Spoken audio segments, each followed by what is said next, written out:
चंद्रपुरातील भद्रावती नगर परिषदेमधील भाजपचे नगराध्यक्ष पदाचे उमेदवार अनिल धानोरकर यांच्यावरती महिलांनी रोष व्यक्त केला आहे। धानोरकर हे दारू व्यावसायिक असून शहरासह परिसरात त्यांची अनेक दारू दुकानं असल्याचं महिलांनी म्हटलंय। प्रचारासाठी गौराळा वार्डात प्रवेश करताच महिलांनी धानोरकरांना दारू दुकानामुळे तरुण मुलं व्यसनाधीन होत असल्याची तक्रार केली आहे। तुम्हीच मालक असताना आम्ही कोणाकडे तक्रार करायची अशा शब्दात महिलांनी जाब विचारताच धानोरकरांनी मात्र पळ काढल्याचं पाहायला मिळालं।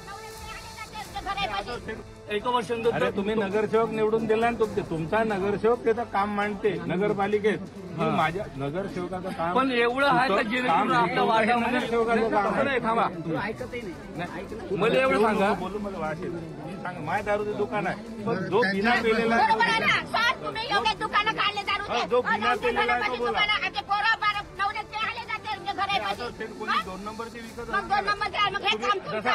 तुम्ही तुम्ही तुमचं काम आहे बंद करा।